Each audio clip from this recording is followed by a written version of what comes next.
तो गाइस ये क्वेश्चन जो पूछा गया था that is a linked data type. 2014 से पहले ऐसे क्वेश्चन आते थे जहां पे एक एक क्वेश्चन दिया जाता था, उससे रिलेटेड दो क्वेश्चन बनाता था। वो एक ही डेटा देता था, उससे दो क्वेश्चन पूछता था, 4 नंबर का सवाल होता था। बहुत ही प्यारा सा आसान सा सवाल है। ठीक है, देखो वो कहता है a refrigerator operates between 120 kPa and 800 kPa in an ideal compression cycle. दो प्रेशर दे रखे हैं उसने, जो आपका एक कंडेंसर प्रेशर है और एक इवेपोरेटर प्रेशर है। This is your evaporator, this is your condenser. ठीक है, ये कहता है it uses R134 as the refrigerant. The refrigerant enters the compressor as saturated vapour. जो आपका आइडियल साइकिल में होता है, रेफ्रिजरेंट एंटर करता है कंप्रेसर में saturated vapour and leaves the condenser as saturated liquid. वो अगेन आपकी स्टैंडर्ड कंडीशन है। अब वो पूछ रहा है the mass flow rate of the refrigerant is 0.2 kg per second. M dot उसने आपको दे दिया है and the properties of R134a are as follows. इसने ये सारी प्रॉपर्टीज दी हैं। देखो इसमें जब कभी भी हम रेफ्रिजरेंट का वेपर कंप्रेशन साइकिल की बात करते हैं तो हमारा रेफ्रिजरेंट जो होता है वो सुपर हीटेड स्टेट में भी होता है, वो सैचुरेटेड लिक्विड भी होता है, सैचुरेटेड वेपर भी होता है। तो जनरली हमें दो टेबल दी जाती हैं। ठीक है, पहला जो टेबल होता है वो सैचुरेटेड वेपर और लिक्विड का टेबल होता है, दूसरा जो होता है वो सुपर हीटेड रीजन का टेबल होता है। ठीक है, तो super heated region I am sure आपको पता होगा कि जो हमारा वेपर कंप्रेशन साइकिल चलता है वो सुपर हीटेड रीजन में कहां पे होता है, जब वो कंप्रेसर के अंदर होता है। ठीक है, वो कहना चाह रहा है कि आपका रेफ्रिजरेंट जो है वो ऐसे जा रहा है, यहां पे एंटर करता है कंप्रेसर के अंदर, फिर आइसेंट्रोपिक कंप्रेशन होता है, ये सुपर हीटेड रीजन है। इसके बाद में वो आपका कंडेंसर में आता है, कंडेंसर में आने के बाद में वो सैचुरेटेड लिक्विड बनता है और सैचुरेटेड लिक्विड बनने के बाद उसको हम एक्सपैंड करते हैं। तो आपका साइकिल जो है, जो वेपर कंप्रेशन साइकिल है, वो कुछ ऐसे चलता है। ठीक है, ये लोकेशन 1 है जहां पे आपका जो रेफ्रिजरेंट है वो सैचुरेटेड वेपर है। ठीक है, this is your lower pressure 180 kPa। Okay, 180 kPa बोल रहा है, सॉरी 120 kPa। ठीक है, so this is your 120 kPa इस प्रेशर पे है, दिस इज योर 800 kPa। ठीक है, तो अब यहां पे 120 kPa पे ये सैचुरेटेड वेपर है, तो यहां की एंथैल्पी हमें पहली वाली टेबल में दी रहेगी, यहां की एंट्रोपी हमें पहली वाली टेबल में दी रहेगी। यहां पे वो सुपर हीटेड रीजन में है, this is your super heated reason.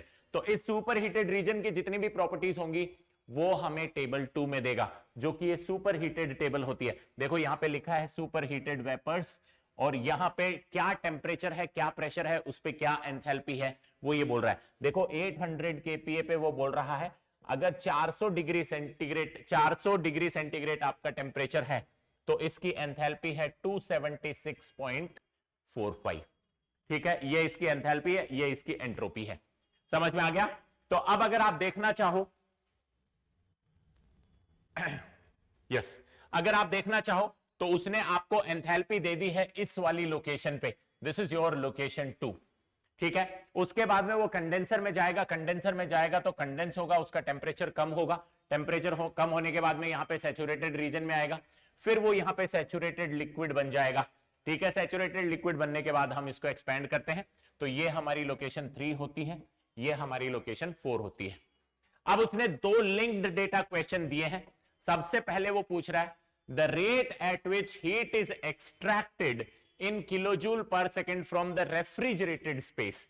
Refrigerated space से आप कितनी हीट बाहर निकाल रहे हो? तो हमारा रेफ्रिजरेशन स्पेस से हीट कहां बाहर निकलती है? जो हमारा रेफ्रिजरेटिंग इफेक्ट होता है वो यहां से आता है। So this is your refrigerating effect. ठीक है, रेफ्रिजरेटिंग इफेक्ट कितना होता है? Refrigerating effect is equal to enthalpy at location 1 minus enthalpy at location 4। यहां पे आपका इवेपोरेटर में एंटर करता है और यहां पे इवेपोरेटर से बाहर निकलता है, मतलब यहां पे ठंडा करना शुरू करता है, यहां पे ठंडा खत्म करके निकलता है। फ्रिज में आपका जो फ्रिज वाला स्पेस है उसमें आपका रेफ्रिजरेंट एंटर करता है यहां पे और बाहर निकलता है यहां पे। तो उसने कितनी एनर्जी बाहर निकाली होगी? जितनी भी यहां पे एनर्जी ऐड हुई है, ठीक है, मान लो यहां पे 100 किलो जूल थी, यहां पे 200 हो गई, तो जो रेफ्रिजरेटिंग स्पेस से इसने एनर्जी एब्जॉर्ब की है वो आपका रेफ्रिजरेटिंग इफेक्ट है। So refrigerating effect is equal to H1 minus H2। ठीक है, अब वो कह रहा है कि कितना रेफ्रिजरेटिंग इफेक्ट हो रहा है या फिर आपकी कितनी एनर्जी बाहर निकल रही है। तो अगर मुझे देखना हो refrigerating effect, the rate at which heat is extracted, तो आपकी रेट अगर लिखनी हो मुझे, तो refrigerating effect is equal to H1 minus H4, but उसने मास फ्लो रेट दिया है, ठीक है, मास फ्लो रेट दिया है, तो आप लिख सकते हो रेफ्रिजरेटिंग इफेक्ट पर सेकेंड आपका रेफ्रिजरेटिंग इफेक्ट कितना हो रहा है, that can be written as m dot into H1 minus H4। कभी कभी हम इसको रेफ्रिजरेटिंग कैपेसिटी भी बोल देते हैं, m dot into H1 minus H4।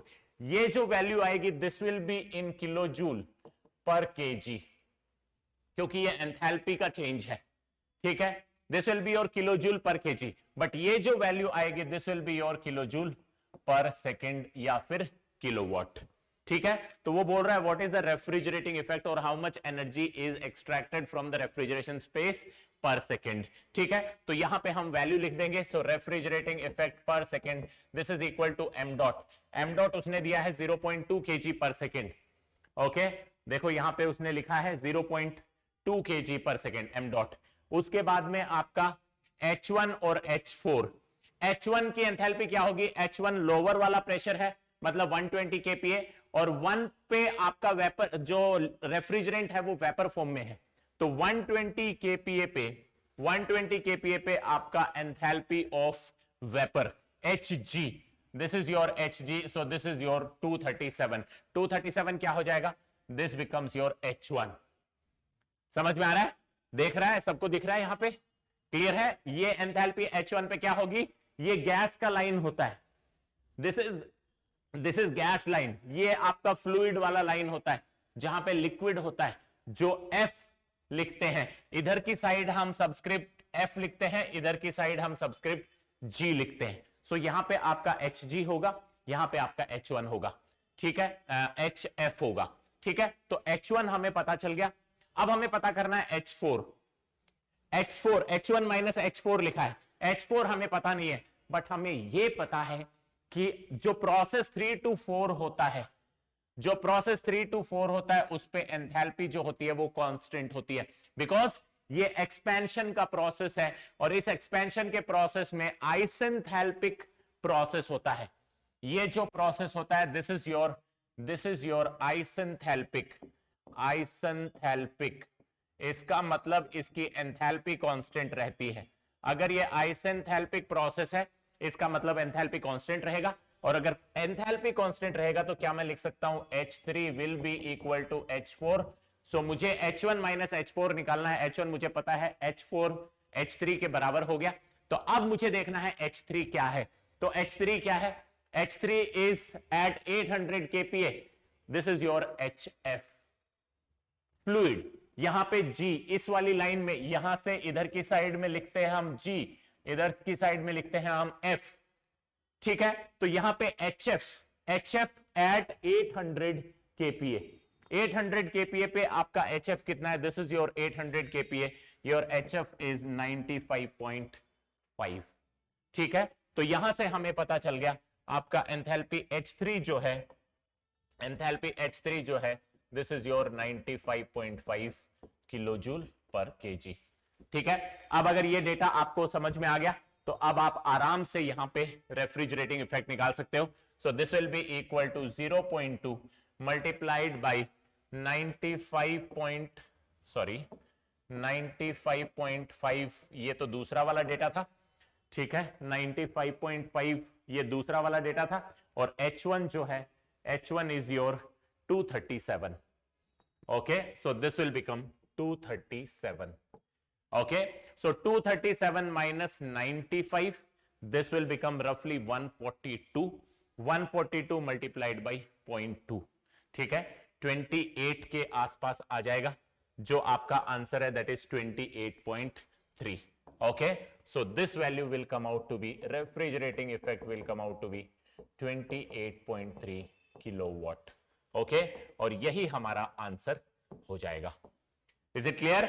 So 0.2 multiplied by 237 minus 95, ठीक है, this will become 141.5, 141.5, 141.5 multiplied by 0.2 is 28.3. Okay, so आपका आंसर हो जाएगा, your answer will be A. ठीक है, आपका आंसर ए हो जाएगा. क्लियर है? Very good. अब नेक्स्ट चलते हैं.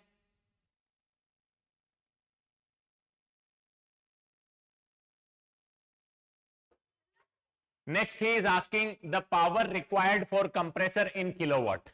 ठीक है, तो कंप्रेसर में आपका कितना पावर रिक्वायर्ड है. अगर मान लो मैं लिखना चाहूं कंप्रेसर का power, okay, power which is required in compressor, तो क्या मैं लिख सकता हूं this will be equal to mass flow rate multiplied by the enthalpy change in the compressor. ठीक है, अब कंप्रेशन में आपका प्रोसेस कौन सा हो रहा है. कंप्रेशन का प्रोसेस अगर आप देखोगे तो आपका लोकेशन 1 से 2 की तरफ जा रहे हो. अगर लोकेशन 1 से 2 की तरफ जा रहे हो, this is the work we are doing in the compressor. ठीक है, तो क्या मैं लिख सकता हूं power required in compressor, power required in compressor will be equal to m dot multiplied by WC, which is the WC is the work of compressor. ठीक है, so m dot is mass flow rate. So this can be written as mass flow rate is 0.2 multiplied by work of compressor. What is work of compressor? Work of compressor हमें पता है, compressor के across जितना भी enthalpy change होगा, that is the work of compressor. So this can be written as H2 minus H1. ठीक है, compressor का अगर आप देखोगे तो एंथैल्पी क्या है, H2 है यहां पे एग्जिट पे, इनलेट पे H1 है. H1 हमें पता है ऑलरेडी 237 है, बिकॉज हमने यहां से देखा है H1 this is already 237. H2 कितना होगा. H2 अगर आप देखना चाहो तो H2 सुपर हीटेड रीजन में है. सुपर हीटेड रीजन में कितने प्रेशर पे है, 800 kPa पे. तो 800 kPa पे सुपर हीटेड रीजन की प्रॉपर्टीज कहां पे मिलेंगी, ये नीचे वाले टेबल से मिलेंगी. ठीक है, 800 kPa पे आपका टेम्परेचर जो है वो 400 डिग्री सेंटीग्रेड पे एंथैल्पी कितनी है, 276.45. So this become your enthalpy H2. ठीक है, 276.45. तो यहां पे आपकी एंथैल्पी हो जाएगी 276. This is equal to 0.2 into 276.45 minus 237. H1 आपका कंप्रेसर के इनलेट पे है, H2 आपका कंप्रेसर के आउटलेट पे है. ठीक है, कितनी वैल्यू आ जाएगी, this will be equal to 0.2 multiplied by 237 and 276, ये हो जाएगा 36 plus 3 39.45. So 39.45 multiplied by 2, this will become 7.89. Okay, 7.89 आ जाएगा, या फिर 7.9 आप लिख सकते हो. So your answer would be 7.9 kilowatt. ठीक है, this will come out to be 7.9 kilowatt. So this is your power of compressor. Clear है सबको, समझ में आ गया. So power will be 7.9, 0.2 multiplied by 276.45 minus 237. बहुत आसान है, दोनों क्वेश्चन इनफैक्ट बहुत आसान थे. आई एम श्योर आपको समझ में आ गया होगा. पुराने टाइम में ऐसे दो लिंक्ड करके आपको क्वेश्चन देता था, 4 नंबर का होता था. अगर क्वेश्चन 1 सही है तो ही आपका क्वेश्चन 2 सही माना जाता था. अगर आपका क्वेश्चन 1 गलत हो गया तो ये क्वेश्चन 2 चाहे सही किया हो या गलत किया हो उससे फर्क नहीं पड़ता है. ठीक है, क्योंकि यहां पे आपको जनरली पहले क्या वो कैलकुलेट करता था, पावर से पहले अगर आप देखोगे तो यहां पे वो आपसे कैलकुलेट कर रहा है एनर्जी दैट इज एक्सट्रैक्टेड. ठीक है, एनर्जी दैट इज एक्सट्रैक्टेड, ये वाली एक्सट्रैक्टेड 28.3 है.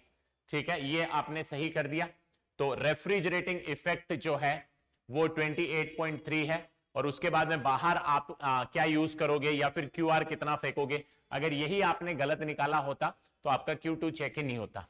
ये जनरली पहले का रूल था, बट अब ऐसा रूल नहीं है. ठीक है, समझ में आ गया. Okay, very good.